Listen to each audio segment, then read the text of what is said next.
Assalamualaikum warahmatullahi wabarakatuh. Innal hamdalillah wa salaman ala ba'da. Umumnya kegiatan bertapa atau bermeditasi itu dilakukan di tempat yang sunyi, di gunung, di gua, di pedesaan, atau di tempat-tempat yang terisolasi dari hubungan dengan manusia lainnya. Berbagai tempat sepi itu dipilih karena di sanalah, menurut anggapan yang ghalib, anggapan umum, orang bisa mengkonsentrasikan pikiran, beribadah secara khusyuk dan memiliki gagasan-gagasan segar. Di wilayah seperti inilah dan di lokasi yang jauh dari keramaian, sekali lagi berdasar keyakinan beberapa orang, keintiman dan kedekatan dengan Tuhan bisa tercipta. Persoalan kemudian muncul ketika pemilihan tempat yang terasing itu dihadapkan dengan peran manusia sebagai makhluk sosial. Posisi itu menuntut mereka untuk selalu berkomunikasi dengan sesamanya, bahkan ada jenis komunitas masyarakat tertentu yang detik demi detik tak lepas dari kehidupannya merupakan proses komunikasi sosial. Komunikasi baginya adalah profesi, pekerjaan, penghidupan, sesuatu yang mesti dilakukan untuk menyambung eksistensinya dalam kehidupan ini. Nah, pada situasi seperti ini, akankah menyepi menjadi kegiatan yang perlu?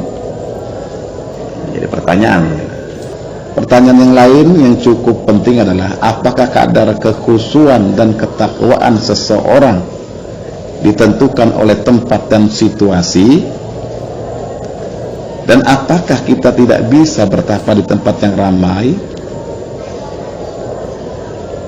Popo ing rame.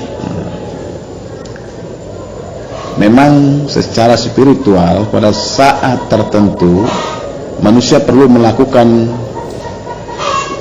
pelepasan diri, melepaskan diri dari kehidupan sehari-hari, supaya manusia membuat jarak lagi dengannya dan kita bisa melihat kehidupan dengan lebih benar. Inilah diantaranya kenapa Nabi memberikan perintah untuk melakukan zikir, i'tikaf, dan beliau sendiri pernah melakukan khalwat di Gua Hira.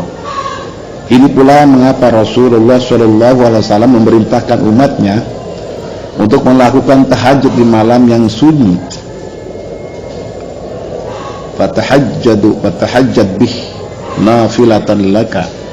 Bertahajudlah kamu sebagai suatu hal yang terpuji untukmu.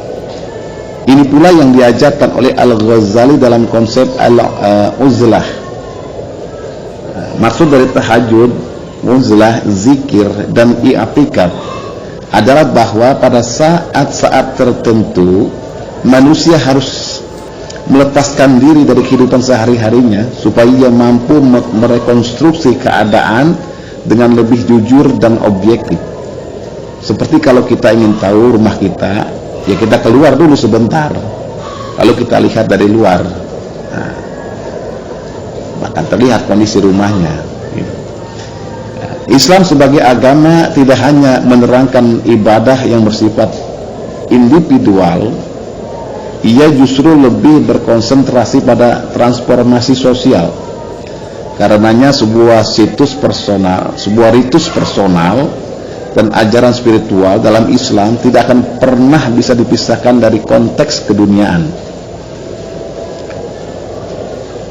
Ya, reformasi yang dibawa bersamaan dengan kehadiran Muhammad hendak menolak penekanan ajaran spiritual seperti zikir, i'tikaf, tahajud yang berhenti pada pengalaman batin atau pertemuan kepada Tuhan. Nah, sementara pertanyaannya adalah, setelah bertemu Tuhan, what shall we do next? Ya, tidak diperhatikan. Tasawuf Islam bukan tasawuf eksib, ya, bukan tasawuf eksesif. Maka setelah melakukan pelepasan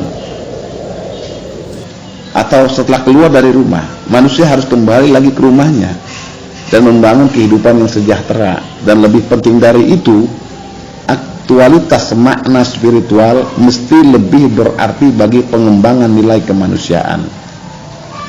ketika Allah menjabarkan tanda-tanda umat yang menyertai baginda Rasulullah, Allah menggambarkan dengan kalimat tanda-tanda mereka tampak pada muka mereka dari bekas sujud. Bahwa yang dimaksud dengan min atharis sujud sebagai bukti bahwa seseorang banyak beribadah kepada Allah bukanlah bekas luka hitam pada kepala atau dahi karena seringnya jidat digosokkan ke sejadah. Tapi yang dimaksud dengan min athari sujud bagi orang yang banyak bersembahyang adalah dalam bentuk konkret seperti bangun seperti bangunan, karya tulis, pemikiran dan sebagainya. Sekali lagi, jika kita telisik hikmah ibadah dalam Islam adalah sarana pendidikan ilahi untuk menanamkan tanggung jawab pribadi. Pengertian tanggung jawab itu sendiri mengisyaratkan adanya aspek sosial dalam perwujudan pada kehidupan nyata di dunia ini.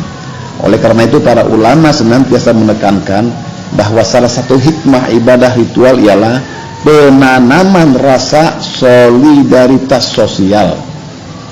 Dengan mudah hal itu dibuktikan dalam kenyataan bahwa ibadah ritual selalu disertai dengan anjuran untuk berbuat baik sebanyak-banyaknya, terutama berperbuatan baik dalam bentuk tindakan menolong, meringankan beban kaum fakir miskin, yaitu zakat, sedekah, infak dan lain sebagainya.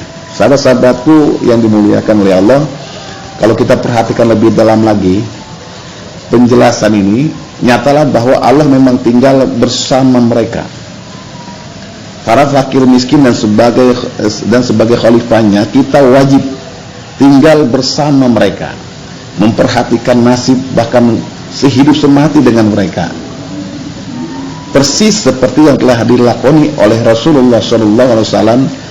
Carilah aku di antara orang-orang yang lemah di antara kalian.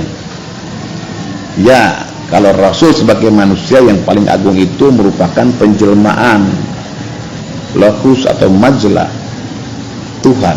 Kita memang harus mencari Tuhan di antara mereka, terutama di hari-hari bulan Ramadan yang kita lalui. Dalam sebuah ritus individual seringkali muncul sebuah utopia perjumpaan dengan Tuhan, sebuah ekstasi spiritual. Dalam tradisi sufi hal ini sangat mungkin terjadi.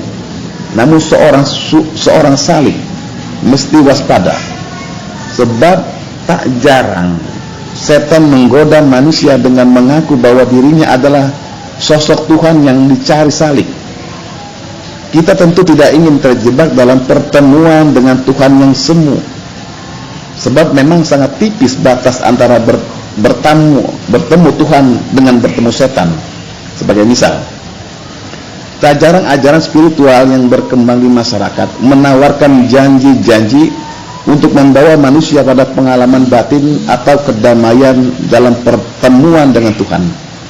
Dengan merenung, berdiam diri dan berkonsentrasi atau dengan tarian-tarian tertentu, seseorang peserta kelompok spiritual diajak untuk bersatu dengan Tuhan. Sepertinya begitu mudah berjumpa Tuhan hanya dengan menari. Ada berpuluh-puluh ajaran yang mirip dengan kejadian di atas, yang mengajak manusia damai bersama Tuhan. Alih-alih bertemu Tuhan, justru tidak menutup kemungkinan yang ia jumpai adalah setan yang mengaku Tuhan.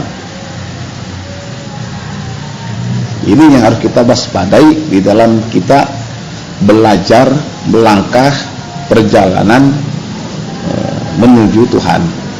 Ya, harus dengan guru, harus dengan ilmu. Demikianlah, semoga bermanfaat. Wassalamualaikum warahmatullahi wabarakatuh.